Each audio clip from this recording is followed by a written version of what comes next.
Yo creo que empezamos, ¿no? Porque ya pasa de las 7. Igual si se va conectando alguien, lo vamos admitiendo y como quiera se está grabando la sesión. ¿De acuerdo? Sí, A ver, antes de empezar, Elisa, eh, ¿tú qué entiendes por un choque? ¿Qué concepto tienes de un choque? Independientemente sea escéptico o algún otro tipo. Pues así de manera muy vaga y de lo que recuerdo de haber leído durante la carrera, que era bueno, en la definición de choque era un estado de hipoperfusión sanguínea, Ajá. pero hacía un poco más a grosso modo, no sabría cómo definirlo. O sea, No, está mm, excelente, ese es el concepto, básicamente ajá, es el fondo común de todos los choques que no le llega suficiente sangre a los tejidos, un estado de hipoperfusión. ajá, sí, Muy bien. ándele. ¿Quién más está, Viri? ¿Qué me puedes decir del concepto de homeostasis? ¿Del qué, perdón, doctor? La homeostasis, ¿qué es la homeostasis? La homeostasis es bueno, un estado en el cual debe de estar el cuerpo como estable, ¿no? Ajá. Sí, bueno, yo siempre he entendido por ese término.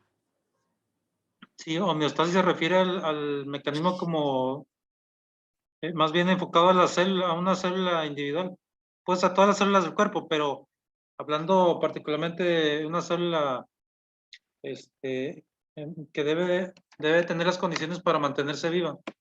Esto se extrapola a todo el resto del organismo, pero el concepto aplica para una célula. Muy bien, si quieres empezamos, Jackie. ok, doctor. Bueno, empezamos definiendo lo que es sepsis y choque séptico. Vamos a ver que sepsis es una disfunción orgánica que va a poner en peligro la vida. Esta va a ser causada por una respuesta desregulada del hospedador a una infección. ¿A qué se refiere esto? El cuerpo va a infectarse, ¿no? Primero va a tener una infección y la respuesta que este va a dar hacia la misma va a ser exagerada, o sea, va a ser desmedida. Entonces se va a crear un círculo vicioso y se va a lesionar a sí mismo. Y un choque séptico es subdivisión de la sepsis. Este se va a caracterizar por anormalidades que van a ser circulatorias y celulares y van a conducir a un riesgo de mayor mortalidad. Nos vamos a enfocar en pues, alteraciones celulares y de la circulación, ¿no? Para llegar a pues como mencionaba Elisa, el cuerpo pasa por un estado de choque. Este estado de choque se va a definir por hipoxia tisular y así como hipoxia celular. Va a ser secundario a reducción en el transporte de oxígeno del mismo cuerpo. Más adelante les voy a explicar algo de la fisiología. O va a ser por aumento en el consumo de la necesidad, ¿no?, de la perfusión. El choque es inicialmente reversible, preferiblemente debe tratarse en la primera hora en que este sucede para que tenga pues, resultados más favorables para el cuerpo, ya que puede progresar al problema multiorgánico y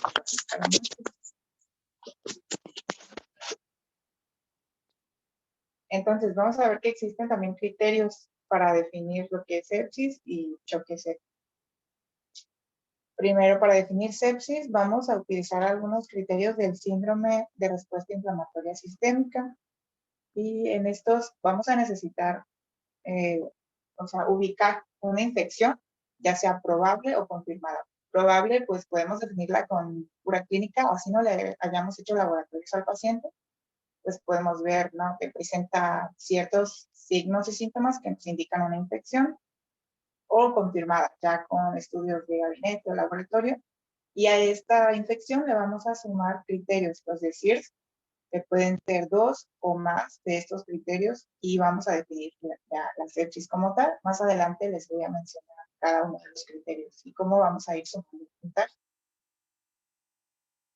También para shock séptico lo vamos a ver como una infección probable o confirmada, pero a este le vamos a aumentar una hipotensión persistente que va a tener el paciente. Se va a traducir en una presión arterial sistólica menor a 90 milímetros de mercurio o en una presión arterial media menor a 60.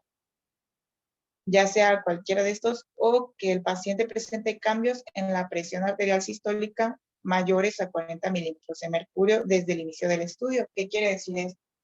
Por ejemplo, el paciente comienza con una presión sistólica de 140 y disminuye o cambia mayor a 40, se le baja a 90, baja a 80.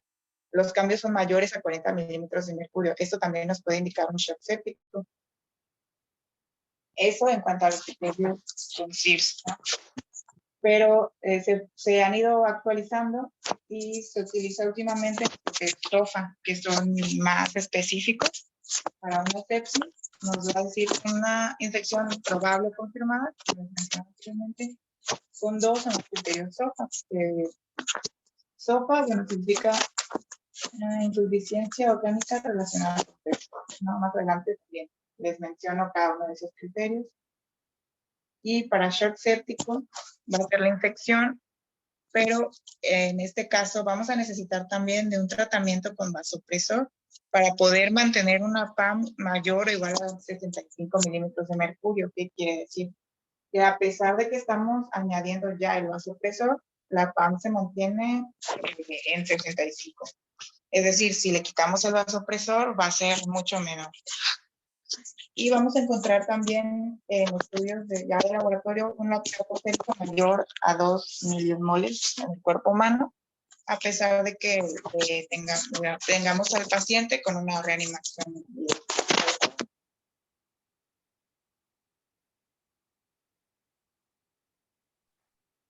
Perdóname que te interrumpa aquí. ¿Hasta aquí algún comentario? Elisa y Viridiana. No, todo bien hasta ahorita. No, doctor, todo bien. ¿Todo bien? ¿Sí conocen los criterios de respuesta inflamatoria sistémica?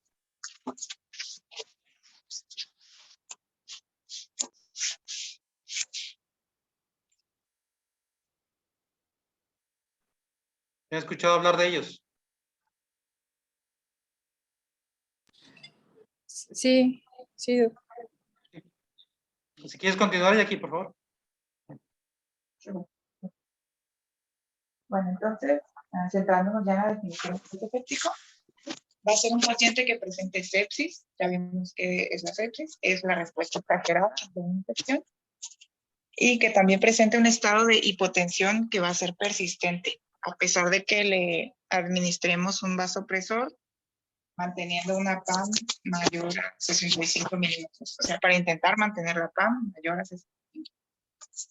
Este va a estar acompañado de un lactato sérico mayor a 2 milimoles, a pesar de la reanimación hídrica o fluidoterapia que esté llevando.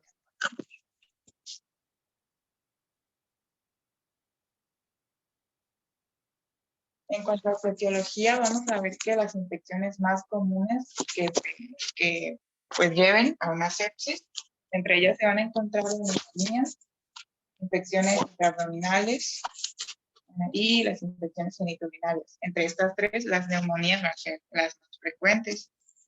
Y los microorganismos principales que lleven a esto van a ser de los gram positivos, el Staphylococcus aureus, Streptococcus pneumoniae, y de los gram negativos, E. coli, Klebsiella y Pseudomonas.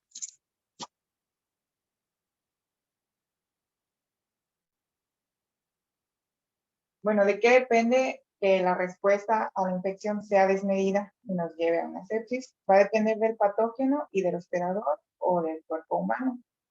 En cuanto al patógeno, pues van a tener que ver la carga viral o bacteriana. Esto se refiere a cuánto nos exponemos nosotros al virus, a la bacteria, más que nada. Por ejemplo, no es lo mismo que yo esté junto a una persona que tiene tuberculosis, influenza, alguna enfermedad, y me estornude, ¿no? No es lo mismo que yo esté en un hospital y haya 10 pacientes enfermos y todos estornudando al mismo tiempo. Eso es la carga viral o cuánto te expones tú a la bacteria. Y la virulencia, que es la agresividad que va a tener esa bacteria. En cuanto al hospedador o al cuerpo humano, va a contar mucho la genética de cada persona. Por ejemplo, hay personas, no sé, muy atletas, llevan muy buena alimentación, se cuidan bastante, pero se enferman y pueden llegar a una sepsis. Depende ya de la genética de cada persona y pueden hacer terapia intensiva. O las comorbilidades que tiene cada individuo.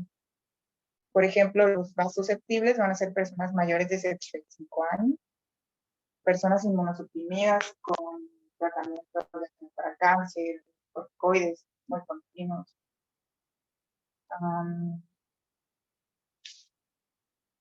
Inmunosuprimidas, bueno, pues, pacientes con diabetes, por ejemplo. ¿A qué nos referimos con esto? Bueno, un ejemplo de pacientes con cáncer o que usan corticoides, los tratamientos para estas enfermedades pues disminuyen tu sistema inmunitario, ¿no? Entonces, pues es más susceptible a que el cuerpo cree esta sepsis. O pacientes postoperados. Sabemos que las operaciones, por más que sean tratamientos, pues son traumas, son lesiones que se generan al cuerpo, hay cortes, se cauterizan los tejidos, hay suturas, entonces generan inflamación. Si llega a caerle una infección al paciente postoperado, puede llegar a ser una sepsis. También alteraciones en la piel, por ejemplo, pacientes quemados que pierden esa barrera de protección, pueden generar una sepsis con cualquier infección. El consumo de drogas, pues va a ser un factor de riesgo, ¿no? Y uso de catéteres, por ejemplo, catéteres vías centrales. Con una infección se puede generar una sepsis. Entonces, ya viendo de qué depende del patógeno del hospedador, el patógeno va a generar un daño directo, porque el patógeno es el que va a generar la inflamación en el cuerpo. Y el hospedador, pues, tiene un daño indirecto, ¿no? Por ejemplo, la genética, nuestras mismas comorbilidades. Estos dos van a generar la respuesta mal controlada, desregulada del cuerpo, generando el daño orgánico y llevando al sepsis.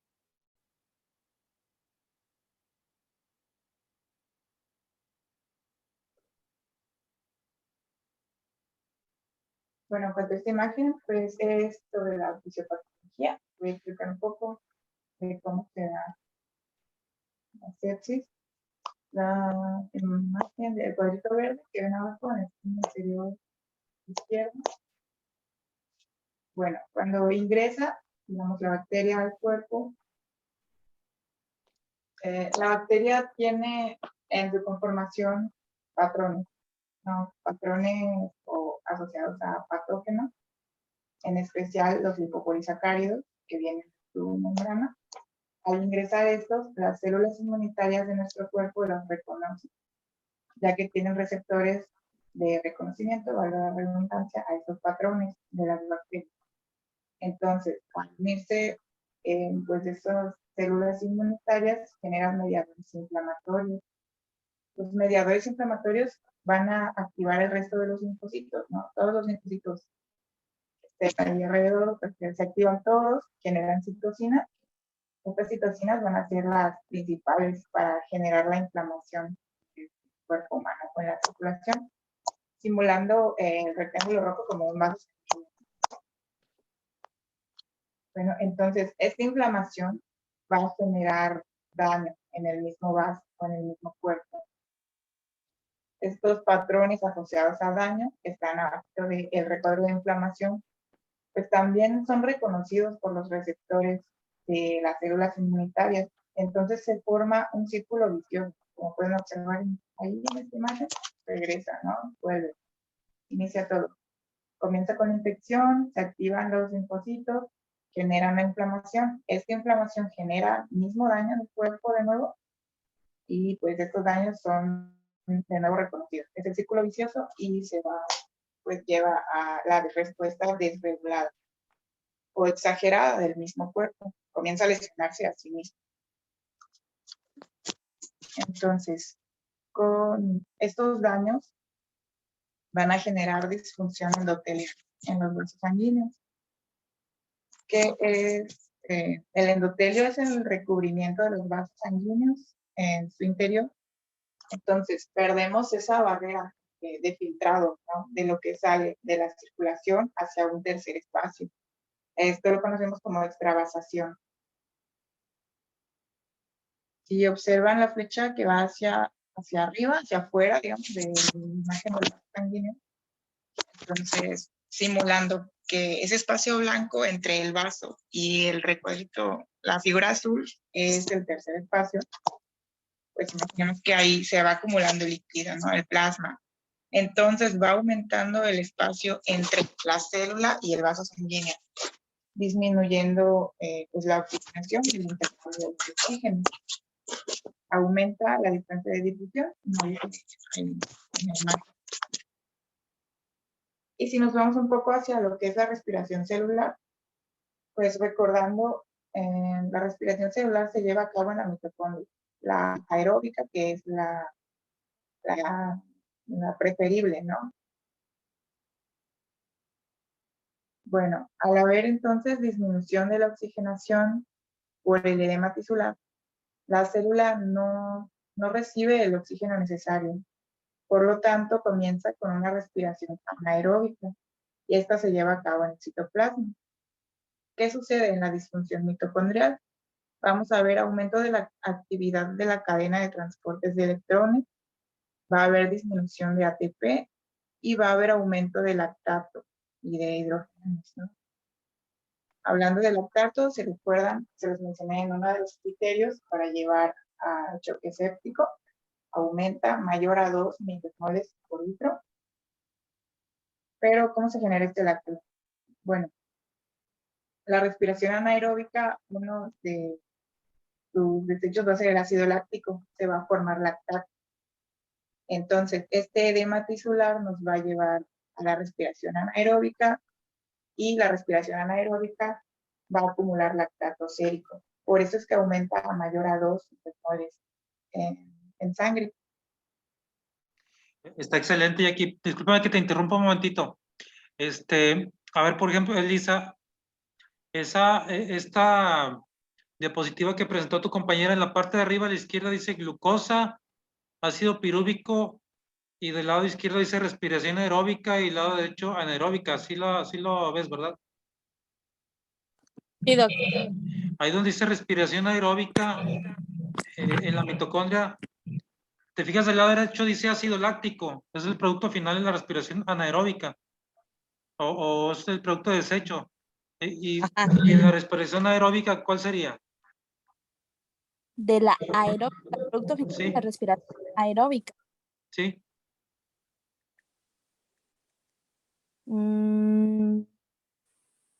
A ver, Viridiana, ¿qué opinas?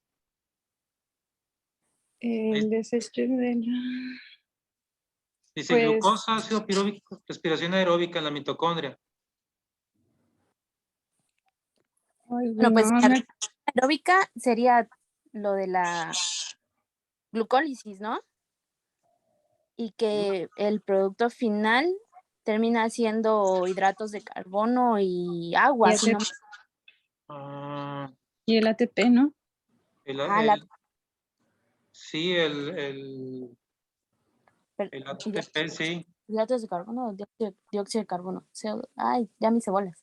Sí, el dióxido de carbono. Dióxido de carbono, sí. Sí, Sí, ¿cómo se llama? ¿El hidrato ácido de qué? carbono. ¿Cómo se transporta en la sangre? Porque el dióxido de carbono es cuando sale, ya lo exhalas al momento Ajá. del ciclo respiratorio. Cuando sale el aire, sale como dióxido de carbono en el aire. ¿Y en la sangre cómo se transporta? ¿Cómo ácido qué? Como De hecho, en las pruebas de gases arteriales así viene como presión parcial de dióxido de carbono. Así viene te fijas en los gases arteriales, es lo que mide, o gases venosos, pues, ajá. venosos o arteriales. Y es diferente la concentración si es sangre venosa que si es sangre arterial. También se llama ácido carbónico, es el ácido carbónico. Ácido carbónico. Y la cuestión aquí es para producir ATP, Ujú. para la energía, ¿verdad?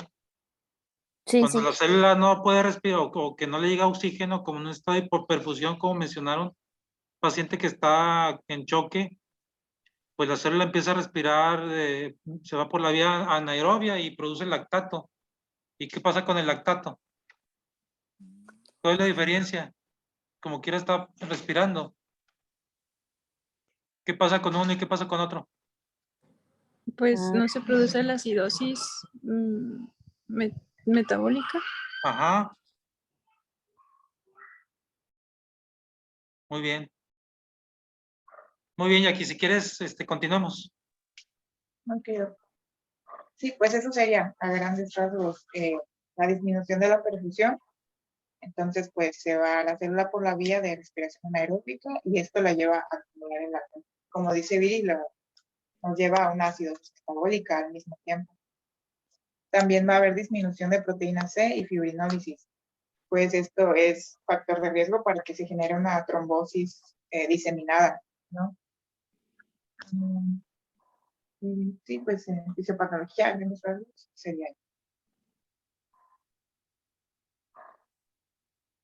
Ya dentro del cuadro clínico vamos a ver pues, alteraciones, una alteración orgánica, ¿no? A nivel ya sistémico. En el sistema nervioso central vamos a ver alteración de la conciencia. El paciente va a presentar confusión, psicosis.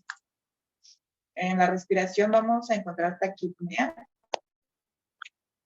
Taquipnea, una presión arterial de oxígeno menor a 70 milímetros de mercurio. En cuanto al daño hepático, pues vamos a ver enzimas disminuidas, albúmina disminuida, enzimas elevadas, tiempos elevados que nos va a llevar a la coagulación. En cuanto a lo cardiovascular, vamos a presentar taquicardia y pues esto nos va a llevar a una diástole a control, ¿no? Como dice ahí, dando como resultado la disfunción cardíaca. Va a haber hipotensión constante. También en lo renal el paciente va a presentar oliguria, ya que pues no está consumiendo bien el cuerpo, entonces no va a disminuir el filtrado o va a haber anuria en su defecto. Una creatinina elevada, ya que no se van a estar desechando las proteínas, todo lo que debería, no estar filtrando, ¿no? ¿A qué te refieres con oliguria, Jackie? Oliguria disminuye la diuresis en el paciente. ¿Cómo la defines? ¿O cuándo dices que un paciente está en oliguria? No, oliguria puede ser que sea, bueno, que haya una diuresis menor a 500 mililitros por hora, por kilogramo, me parece. Disculpa, no te escuché, es como que se ve cortado. Es correcto si es una diuresis de menor a 500 mililitros por kilogramo por hora. 500 mililitros ¿o cómo? Por kilogramo. Por kilogramo. O sea que si yo peso hora, 60 kilos, 500 mililitros por kilogramo. Pues mucho. Pero que sea menor. Debería dar 35 litros en una hora, ¿o cómo no? No. Pues mucho no. No, entonces no tengo bien comprensión. Elisa y Viri, ¿qué saben? No menos de 500 mililitros en 24 horas. Bueno, yo recordaba que eran 400. En 24 horas, perdón, es que entendía a Jacqueline en una hora, perdón. No, sí, pero bueno, sí. pero no, de hecho, no, es por kilo de peso, es por kilo de peso del paciente. Okay. Y para poder clasificarlo como una oliguria, tienes que definir primero lo que es una diuresis normal. Y una diuresis normal, vayan a revisarlo, porque luego les puedo mentir, o a lo mejor me puedo equivocar yo también, pero vayan a revisarlo. Una diuresis normal es de 0.5 a 1 mililitro por kilo por hora. O sea que si el paciente pesa 70 kilos, te va a orinar entre 35 y 70 mililitros en una hora. ¿Sí? Para poder decir que está en oliguria ese paciente de 70 kilos, quiere decir que está orinando menos de 35. ¿Sí me explico? Sí. Sí. Bueno, entonces es por kilo de peso por hora para el paciente y es de 0.5 a 1. Ok. ¿Qué más? Aquí alteraciones de la conciencia, psicosis, taquimnea, muy bien. Ok. ¿Qué más? Entonces, Ok. pasando a los criterios Sí. diagnósticos de sepsis, hablando de CIRS, como comentamos anteriormente, pues la infección probable o confirmada, ¿no? Ya, esa ya, obvio. Y los criterios son, en los parámetros sería una temperatura mayor a 38 grados centígrados o ya sea menor a 36. Eso sería un puntaje de 1. Frecuencia cardíaca que sea mayor a 90, nos aumenta el puntaje. Una frecuencia respiratoria mayor a 20 respiraciones por minuto o una presión arterial de descarga menor a 32.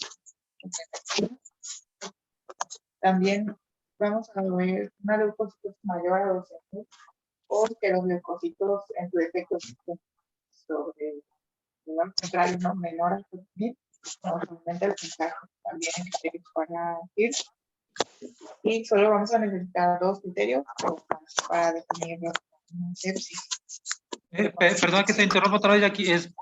Son criterios para respuesta inflamatoria sistémica. Estos no son criterios para sepsis. Sí, sí, perdón. Sí, el título. Ahí dice criterios, sí, pero está en inglés, ¿verdad? Es respuesta inflamatoria sistémica. Sí. Entonces dijimos, temperatura es hipertermia o hipotermia, ¿verdad? Ajá, ¿De qué depende que sea hipertermia o que sea hipotermia? ¿Dónde ves hipertermia y dónde ves hipotermia? Pues puede...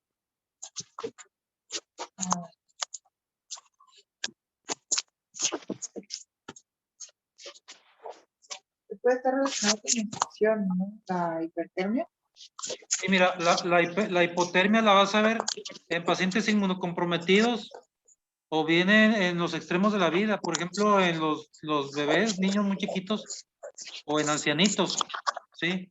Es donde vas a ver hipotermia. La frecuencia cardíaca arriba de 90, muy bien. Y luego aquí, mira, dice, este criterio dice frecuencia respiratoria arriba de 20 o presión arterial de CO2 por abajo de 32. ¿Cuánto es lo normal?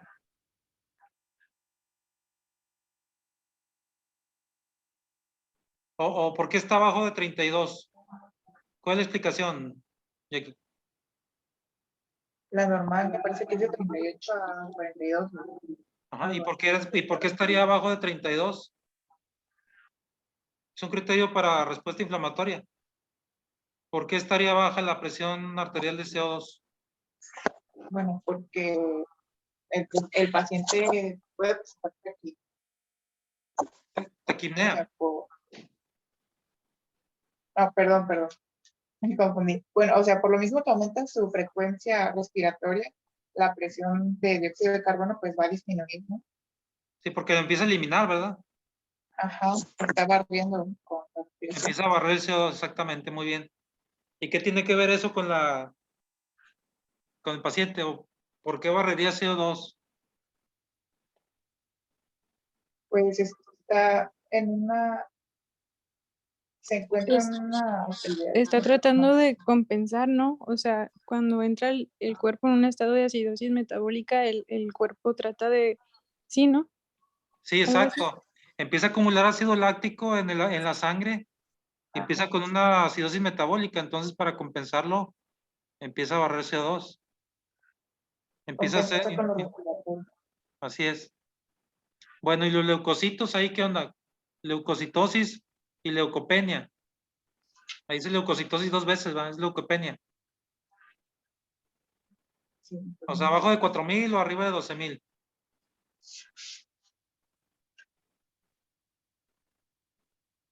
Pues es igual, o sea, si el paciente está inmunocomprometido o si es un bebé o si es un ancianito. ¿Sí? ¿De acuerdo? ¿Y causas de respuesta inflamatoria sistémicas? ¿Qué causas conocen? ¿Qué te puede provocar una respuesta inflamatoria sistémica?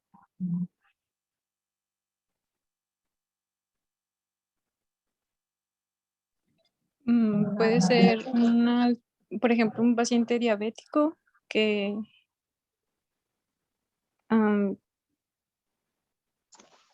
ay, no, ¿Sigas bien? ¿Paciente diabético que qué? que no se me ocurre qué le puede pasar. Pues muchas cosas, que traiga una Sí. pielonefritis o que traiga un pie diabético, un absceso perianal, Pues una Ah, infección sí. para ser más. El cualquier sepsis infección, ¿verdad? específicamente. Ujú. No necesariamente Sí. diabético, puede ser cualquier persona. Cualquier tipo de infección.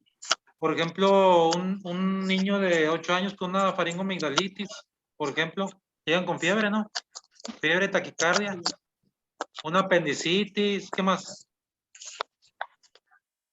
Un politraumatismo, un infarto agudo del miocardio, una neumonía, una quemadura de 3er grado. ¿Qué más? Que lo vemos todos los días ahí en la sala. Es más, en las entregas de guardia todos los días lo vemos. ¿Qué más?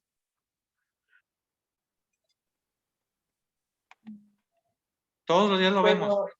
Bueno, lo más común y que se me viene mucho a la mente son los abscesos o los postoperados infectados. Sí, tiene razón, pero yo me refiero a los pacientes posoperados.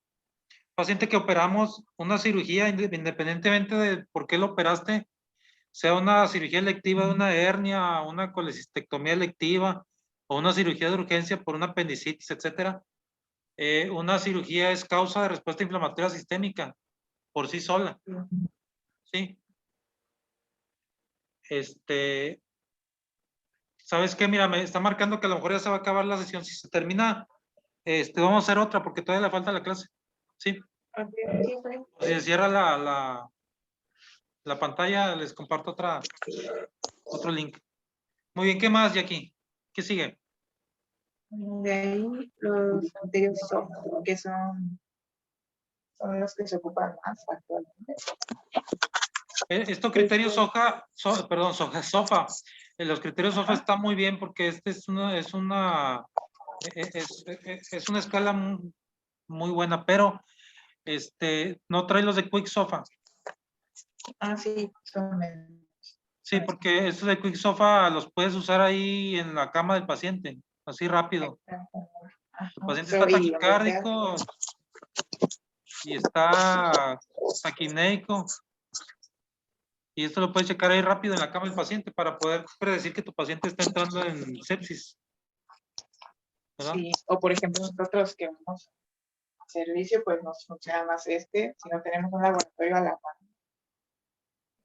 Ajá. Porque los SOFA pues dependen bastante de resultados de laboratorio, ¿no? Así es. Coagulación, bilirrubinas, y los Quick pues, son muchos menos, y nada más con medición de frecuencia, de Glasgow, o pues de presión arterial.